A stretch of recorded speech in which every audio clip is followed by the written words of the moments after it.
Morning, grade sixes. Welcome to your daily lesson of mathematics brought to you by WorksheetCloud. Hope you guys are all really well today and looking forward to the lesson. Just a reminder of the email address on your screen, grade6@worksheetcloud.com. Please feel free to use it and send me any suggestions, feedback, questions. Perhaps there's a topic you'd like me to cover moving forward, and I'll be happy to do so. Right, let's get into what we're getting on with today.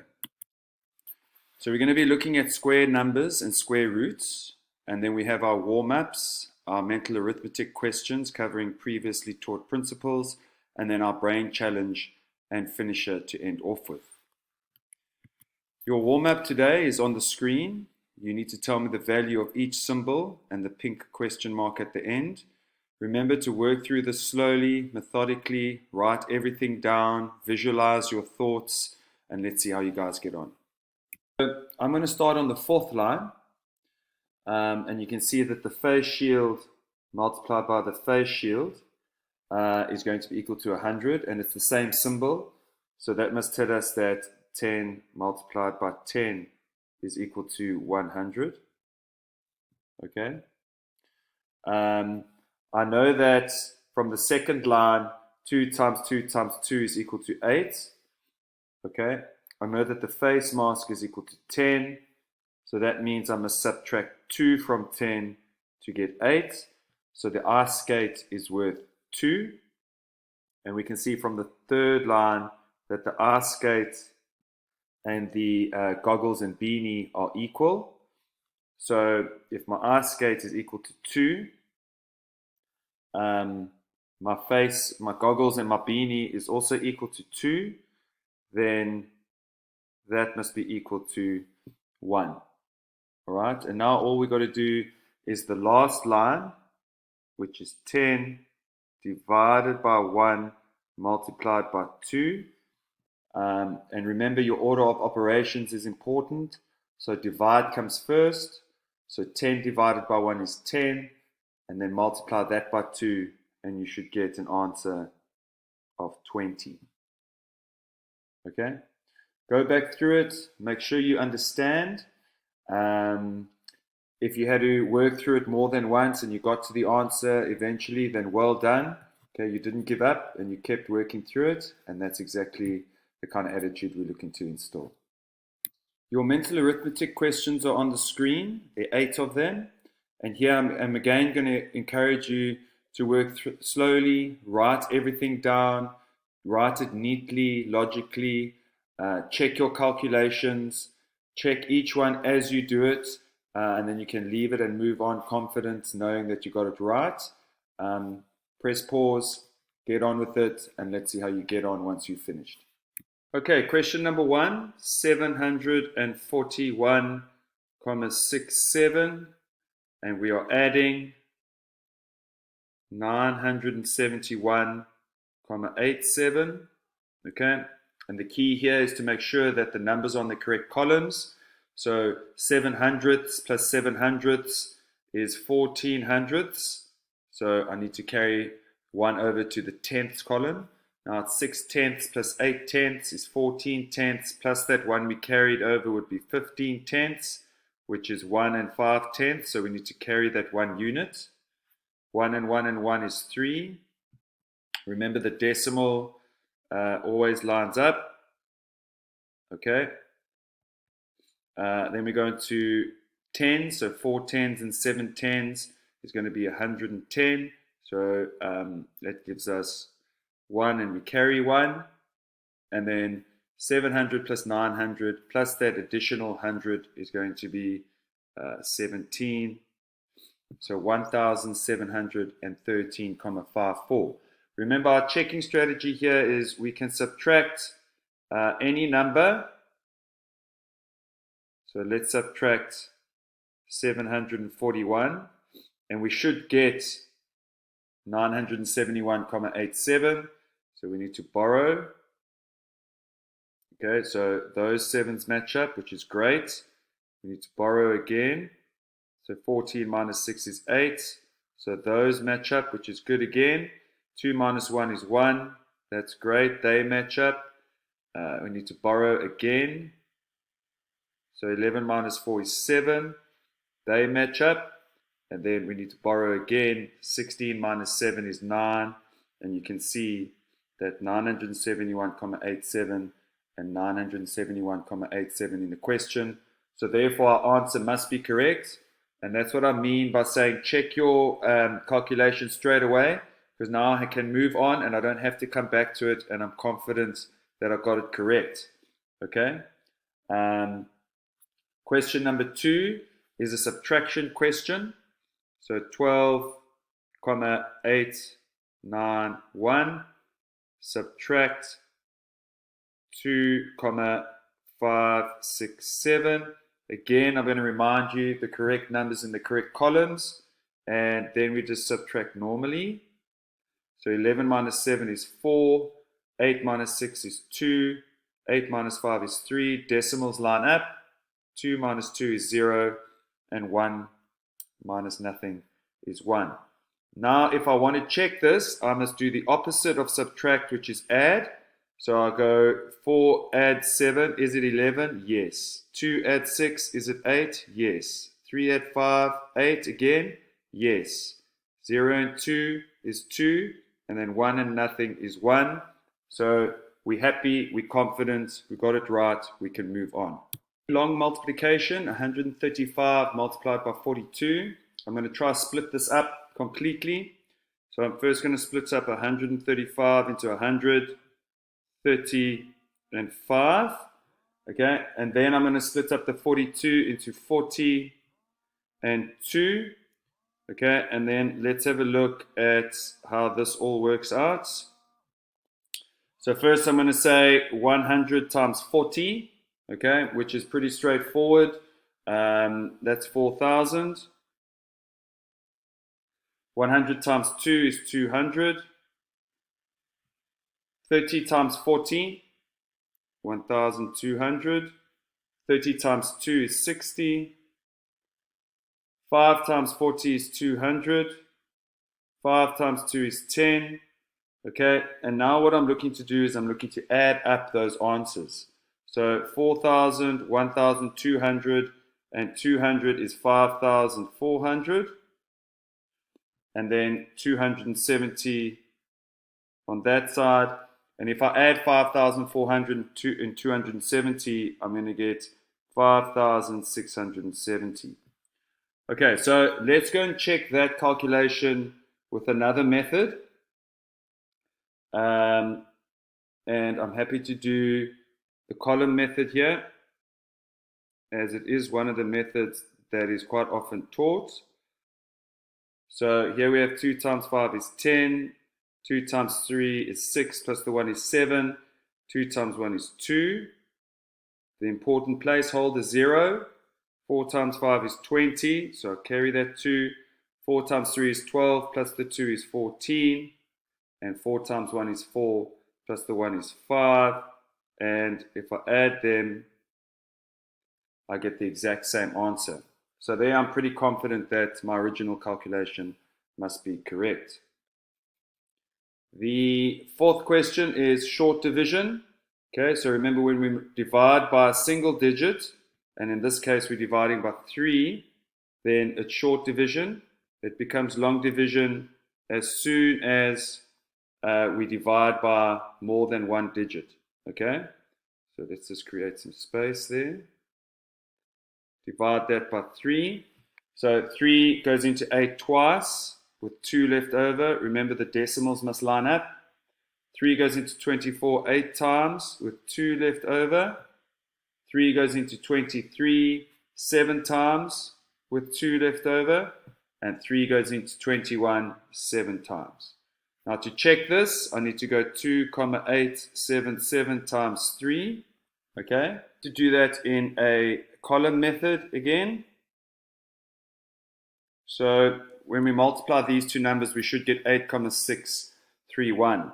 So 7 times 3 is 21, and again 21, but add the 2 will give us 23.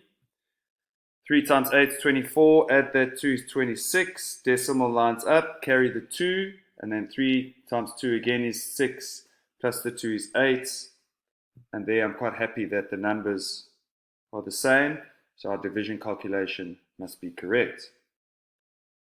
Okay, so question 5 is the addition of fractions with different denominators. So you're 100% correct in saying, okay, I need to find the lowest common denominator of 5 and 2, which is 10. Okay, 5 goes into 10 twice, so 2 times 1 is 2. 2 goes into 10 5 times. 5 times 1 again is equal to 5. And then 2 plus 5 is 7 over 10. Okay. Question 6, we are multiplying by 10. And we know that when we multiply by 10, our number gets one place bigger. So 12,087 times 10. All right, becomes 120,87. Question 7 is all about order of operations. Okay, so what do we do first? So I'm going to show you just how important order of operations is. Sorry, that's plus. So if I just did it normally left to right, I'd say 12 plus 3 is 15. 15 times 3 is 45. Okay? But if I did multiply first, then I need to have 12 plus 9, and that is equal to 21. Okay, so you can see that the order of operations is really, really important. Okay, so 45 here would not be correct. Okay, so remember multiply comes before addition. Question number 8 is just a conversion question, just to see if you can remember how many grams there are in a kilogram and how to get from grams to kilograms. And you'd be correct in saying, well, there's 1,000 grams in the kilogram. Remember, the word kilo actually means 1,000. Okay, so kilogram means 1,000 grams. All right, so if I've got 1,200 grams, okay, then I know that 1,000 of those grams is 1 kilogram, and I'm left with 0.2 of a kilogram. So there's 200 grams that are left over, makes your 0.2. So where do I get the 0.2 from? So if I've got 1,200 over 1,000, because there are 1,000 grams in a kilogram, we know that is 1 and 200 over 1,000. Okay, and that's where we get our 0.2 from. Okay, 200 divided by 1,000 is going to give you your 0.2. You can also write that as 1 kilogram and 200 grams. It's also not a problem if you did 1 kilogram and 200 grams. Okay, that's also acceptable. Okay, guys, I hope you managed to work through those 8 questions and you remember those past principles. If you had any difficulty, go back onto WorksheetCloud.com and have a look at those lessons that have already been taught. There are also online activities and memos there for you to consolidate and revise these concepts, just so that you are confident and comfortable knowing that you understand them moving forward. Any careless errors that you have made, it's always valuable to write those careless errors down and actually acknowledge them. And it's highly likely that if you did do that, you wouldn't make those same careless errors again moving forward. And as always, feel free to send me an email on grade6@worksheetcloud.com if you have any queries or you'd like me to explain a concept a little bit further. Today we're looking at squared numbers. And when we multiply a number by itself, we say that we are squaring a number. Okay? So when we square a number, we can write the small 2 on the top right-hand corner of the number we're talking about. So for example, the number 3 multiplied by itself can be written as 3 times 3 or 3 squared. Okay, so that little 2 just on the top right-hand side of the 3 is what we mean by when we square a number. Okay, and we know the value of 3 squared is equal to 9. Okay, so 9 is the result of 3 multiplied by 3. So 9 is what we call a square number. All right, so the result of any whole number multiplied by itself is called a square number. So let's have a look at the first 10 squared numbers. And there are a couple of patterns here that are really interesting and will help you to understand and remember the squared numbers. So I'm just going through the first 10, and you can see each time we've written, for example, 4 squared. The longer version of 4 squared is 4 times 4, and then the answer is 16. The answer is in red. And you can see, so each time we're just multiplying a number by itself, and that should highlight to you what squaring a number actually means. And the red answers are square numbers. Okay? So those are your first 10 square numbers. And what's really interesting is if you have a look at the difference between the answers, okay, you can see that it goes up in odd numbers. So first 3, then 5, then 7, then 9, then 11, 13, 15, 17, and 19. Okay, so that's quite an interesting way to look at the first 10 squared numbers. Your first square number is 1. Okay, your second square number is 4. And have a look at the addition algorithm we are putting on the bottom. The third square number is 9. If we add on to this pattern, the fourth square number is 16. So this ties in quite nicely with the screen I showed you before. So you can see all we are doing at the bottom of the screen is increasing by those odd numbers and adding those odd numbers onto the pattern each time, and it continues to give us a perfect square. So a perfect square, remember, is when one side is equal to the other side, and that is what is happening every time we add an additional square number. 7 squared is 49. And if we continue all the way up to 100, we continue to get a perfect square. Okay? And there you can see that those odd numbers at the bottom, if you add them all together, it gives you 100. It would be useful for you to go back over the last slide and this slide and just to get like a really good visual understanding of what the first 10 square numbers do, the patterns that you can create from those 10 square numbers. And like I said, when you can visually understand something, it often makes it more easier to digest and comprehend. So making square numbers, there are several ways to generate a sequence of square numbers. So we can multiply a whole number by itself, which is what I've just showed you. So 1 times 1 is 1, 2 times 2 is 4, 3 times 3 is 9. So there we are multiplying whole numbers by themselves. We can add consecutive odd numbers starting from 1. And I showed you when we built that square, consecutive odd numbers, remember, are odd numbers that come after each other. So 1 plus 3 plus 5 plus 7 plus 9, etc., etc. And that will give us squared numbers. So if you look at 1 plus 3, 1 plus 3 gives you 4, and 4 is a squared number. Okay?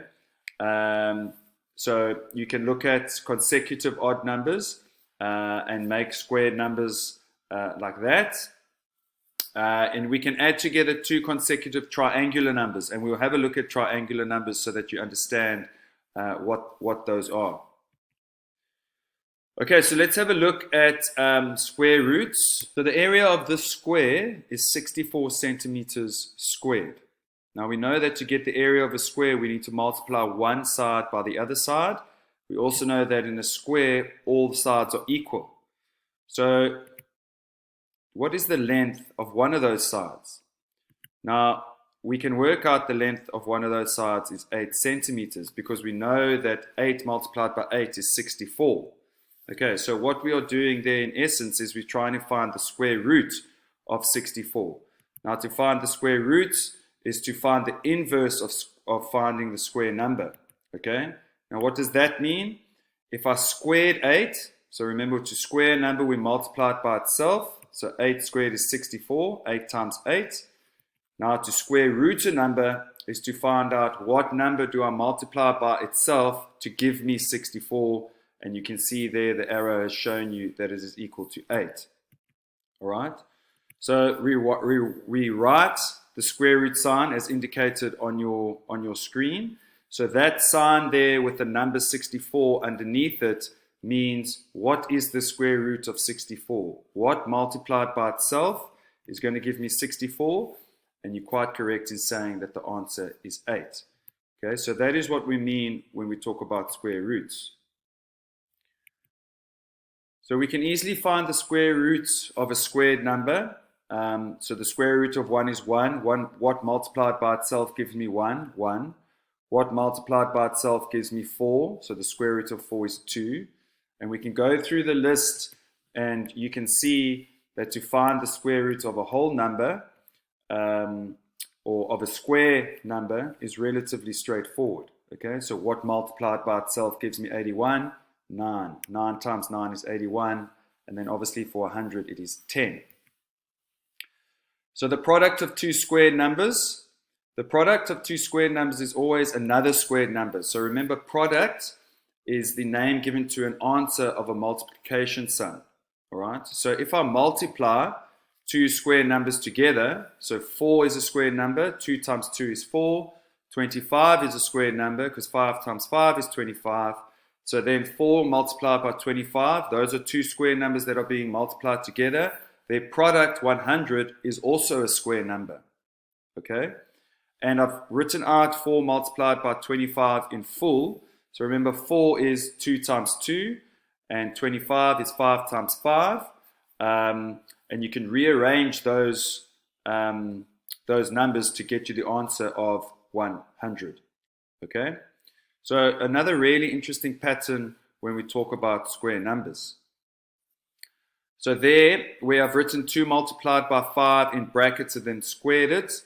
So you, as I said, in 2 times 2 times 5 times 5, you can rearrange it to 2 times 5 and then 2 times 5 again. And that's essentially 2 lots of 2 multiplied by 5. And that gives you 10 squared.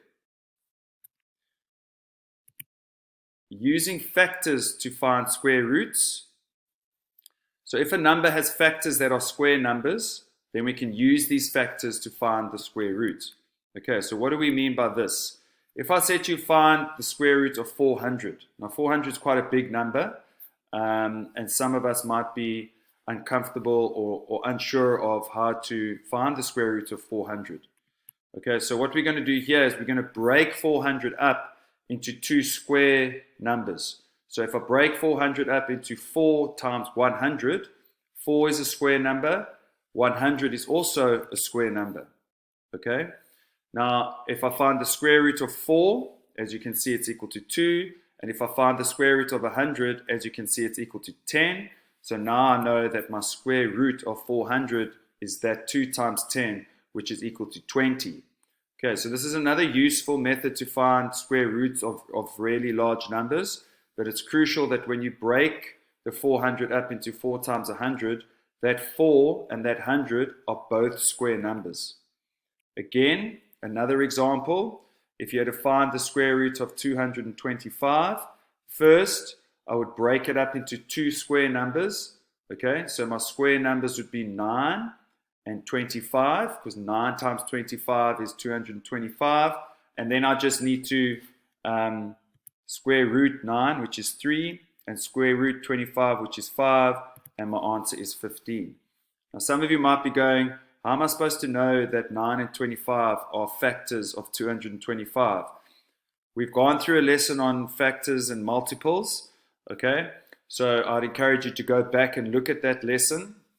And remember to write down the factors of a number. It's the numbers that fit in perfectly. Okay, so your factors of 225 would be, for example, 1, 3, 5, 9. Okay, and the list goes on. What numbers divide perfectly into 225? Okay, then remember that you also get factor pairs. All right, so 9 and 25, they're factor pairs, and factor pairs multiply together to give you your original number of 225. So that's square numbers and square root numbers. It's really important that you understand this concept because we build on it when you get to grade 7 and 8. So yeah, make sure you go back through the lesson. Make sure you look at the online activity with the memo so you can consolidate and further revise square numbers and square roots.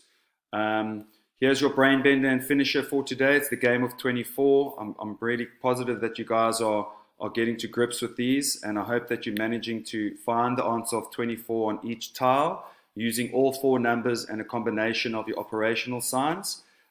Keep working through these. It's really good for your mental arithmetic, and the better your mental arithmetic is, the more time you save when doing assessments, and the less pressure and the less stress you find yourself under, because you know how to do your basic operations and calculations. Guys, thanks very much for joining me today. I hope you learned something, or I hope you found something interesting and new, particularly the patterns that we can generate between square numbers. As always, send me any questions, queries, or suggestions on grade6@worksheetcloud.com. Keep really safe, keep very well, all the best.